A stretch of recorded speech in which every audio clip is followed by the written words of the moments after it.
It feels a bit strange, really. I never thought I'd be standing here. I didn't go down the kind of, standard academic road of the kind of O-levels, A-levels. I was messing around and being silly. So I came at life a different way and kind of discovered what I wanted differently than school and all of that. So I'm amazed. I'm like, wow, this is all these people with funny clothes on. I feel like I'm in an Harry Potter film. Very, very surprising, very unexpected, very strange, and really a nice thing to do. I was particularly pleased when I learnt that Jonathan, who I've worked with for 10 years, was Chancellor of the university, but I'd been here about 8 years ago giving a public lecture when Janet Finch was Vice-Chancellor, and really loved linking up my work in regeneration with the devastation of the old potteries and then the recovery of the area and what the university was trying to do. So I think it kind of does speak well to the things I care about. I'm very proud. It's a very proud moment. It's a university I'm very passionate about, obviously having been here and having led it for so long.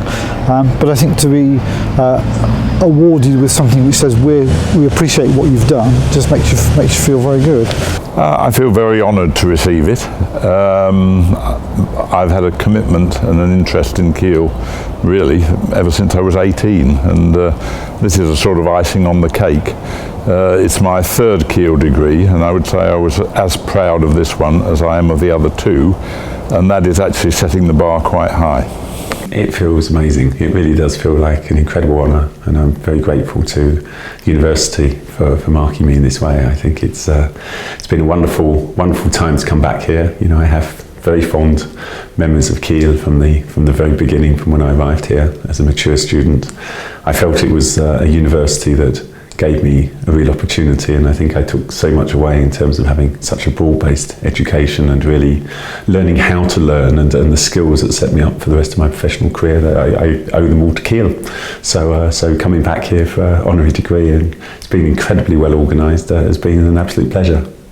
Well, it's an interesting question, because despite the fact that the university has expanded hugely since my day, it still seems to retain that sense of a very clear identity. Certainly the students of my day are passionate about having been here, because it was a unique place. But I think the really good thing is that the university seems to have retained that positive identity. It's probably got a lot to do with the fact that even now it's still got a higher percentage of campus residents than most universities, and if it can combine and continue to combine the benefits, the community benefits of a campus university but also reaching out to make these contributions to the local community, then you get the best of both worlds. And I think it's really good that even today people seem to be so passionate about it and have that identity.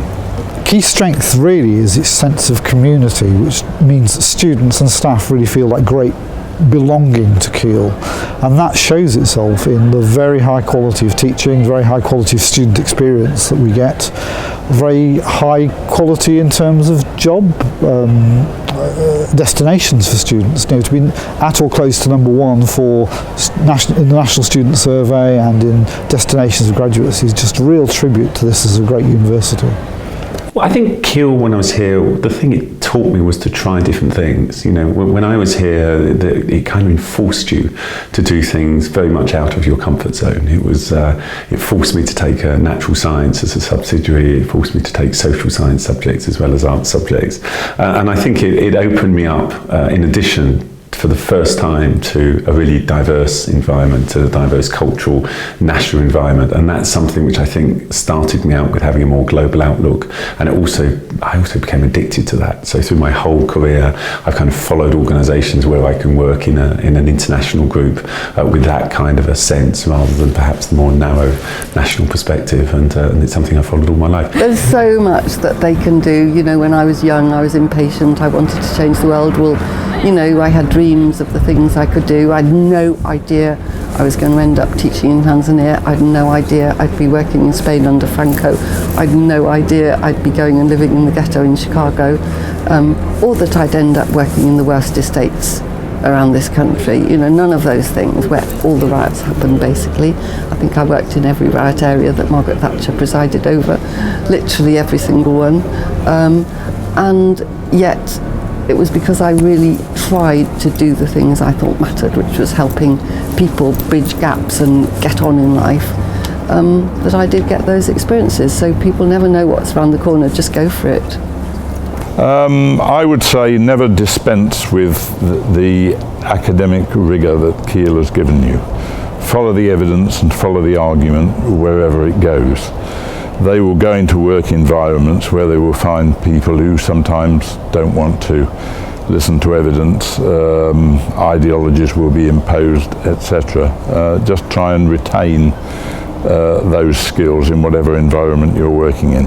Most important thing is to choose something you want to do, but to also look for opportunities, because when they come along you just have to grab them, because they won't be there for long. You just have to grab the opportunity while you can.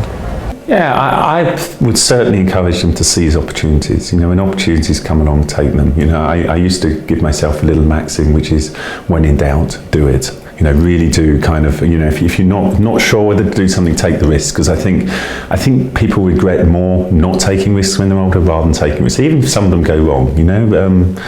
I think don't nail yourself down too quickly. Travel. I think certainly in places like Stoke-on-Trent, where you know, life chances are smaller because it might be a bit more challenged economically. The one thing we do at the YMCA and beyond is get people around the world, because that gives you more. The more experience of the world you have, the more likely you are to find your place in the world. Does that make sense? So get travelling, go and have some fun. Don't nail yourself down too quickly. Because you've got a degree from a great university like Keele, you'll earn enough money in the future. So go do some volunteering, go have a look around the world, and go and have a laugh.